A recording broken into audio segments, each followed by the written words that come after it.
नमस्कार दोस्तों, मैं हूं आपके साथ राजेश कुमार और आज एक कहानी लेकर आप सबके बीच में आया हूं। इससे पहले भी मैंने इस प्लेटफॉर्म से आपको कई कहानियां सुनाई हैं और आज की कहानी बिहार के सबसे बड़े रचनाकार से संबंधित है और उस खूबसूरत अभिनेत्री से जुड़ी हुई है जिसे अभी हाल ही में Dada Saheb Phalke life time achievement award देने की घोषणा हुई है। तो जैसे ही सूचना एवं प्रसारण मंत्री अनुराग ठाकुर ने इस बात का ऐलान किया, इस बात की घोषणा की कि इस साल का Dada Saheb Phalke life time achievement award खूबसूरत अभिनेत्री वहीदा रहमान को दिया जाएगा, तो इसके बाद से ही कुछ तमाम पुराने किस्से याद आने लगे।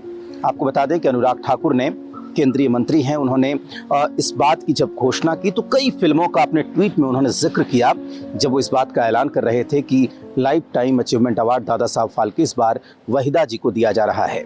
उन्होंने प्यासा का जिक्र किया, कभी कभी का जिक्र किया, गाइड का जिक्र किया, इसके साथ ही रंग दे बसंती जैसी फिल्मों का जिक्र किया।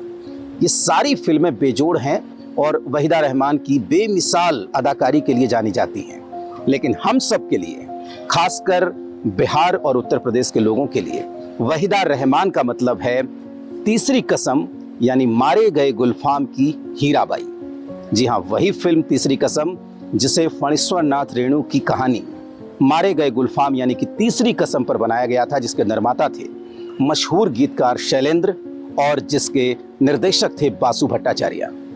तो इस फिल्म में वहीदा रहमान का सिलेक्शन किया गया था और इसके नायक थे मशहूर शोमैन राज कपूर साहब। तो जब इस फिल्म में वहीदा रहमान का सिलेक्शन किया गया था तो किस तरीके से वो फिल्म चुनी गई थी और आज भी हमारे जहन में जो तीसरी कसम की जो हीराबाई है वही दरअसल असली वहीदा रहमान है। तो उनके सिलेक्शन की जो कहानी है वो कुछ इस तरीके से है। आपको बता दें कि रेणु जी ने खुद 11 सितंबर 1964 के धर्मयुग के अंक में ये पूरी कहानी लिखी थी कि किस तरीके से वहीदा जी का सिलेक्शन हुआ और इसका शीर्षक उन्होंने दिया था स्मृति की एक रील। बाद में उनकी एक किताब आई समय की शिला पर, जिसमें भी उन्होंने इस पूरे लेख को शामिल किया था, स्मृति की एक रील। उसमें उन्होंने लिखा कि जब मैं पहली बार फिल्म निर्माण के सिलसिले में मुंबई गया था तो उस रात एक बात हुई थी। मुझे जब शैलेंद्र ने कहानी सुनी, पूरी कहानी पढ़ ली थी, उसके बाद उन्होंने पूछा कि रेणु जी, जब आप लिख रहे थे इस पूरी कहानी को तो कोई तो चेहरा होगा जो आपकी हीराबाई की तरह होगा। आप किसी चेहरे को देखकर आपने कहानी लिखी होगी, कोई तो मूरत होगी जो आपके जहन में होगी। तो यानी कि वो पूछना ये चाह रहे थे कि इस फिल्म में हीराबाई के किरदार के लिए किसको लिया जाए। तो रेणु जी ने कहा कि देखिए शैलेंद्र जी, ये तो हमारा काम है नहीं। अरे हम तो तब फिल्में देखा करते थे जब फिल्मी दुनिया में देविका रानी, सुलोचना, उमा शशि, शशिकला और यमुना जैसी अभिनेत्रियां रहती थी। यानी कि वो ये कहना चाह रहे थे कि अभी कौन कौन चेहरे फेमस हैं और कौन इस हीराबाई के रोल में फिट हो सकती है, उन्हें नहीं मालूम है। तो शैलेंद्र जी ने कहा कि ये तो बात को टालने वाली बात हुई। तब उन्होंने कहा कि देखिए, अगर मुझसे पूछ ही रहे हैं, ये कहा फणीश्वर नाथ रेणु ने कि अगर मुझसे पूछ ही रहे हैं तो प्यासा में माला सिन्हा के साथ एक लड़की थी, आप चाहें तो आप उसे ले सकते हैं। बगल में बैठे थे बासु भट्टाचार्य जो फिल्म के डायरेक्टर थे। तो बासु भट्टाचार्य ने कहा, उनके मुंह से किलकारी की तरह निकला कि साला। तो खुद लिखा है फणीश्वर नाथ रेणु ने और वो थोड़े सकपका गए। उन्होंने कहा कि मैं जानता था कि ये कोई गाली नहीं है। उन्होंने कहा कि जब बंगाली विद्यार्थी बहुत खुश होता है तो उनके मुंह से अचानक निकल पड़ता है।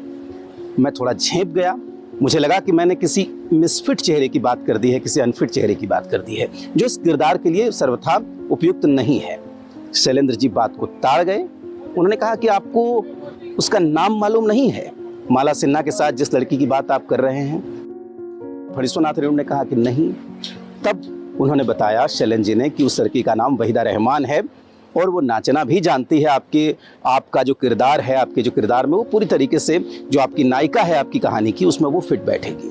अगले दिन वो गए, उन्होंने कहानी सुनाई वहीदा रहमान को और कहते हैं कि वहीदा रहमान की आंखें छलछला गई जब उन्होंने तीसरी कसम की पूरी कहानी सुनी और उन्होंने हाँ कह दी। इसके साथ ही तीसरी कसम की हीराबाई किस तरीके से बनी वहीदा रहमान, ये चुनाव पूरा हो गया और उसके बाद जो कहानी बनी, जो फिल्म बनी, वो पूरी दुनिया ने देखी।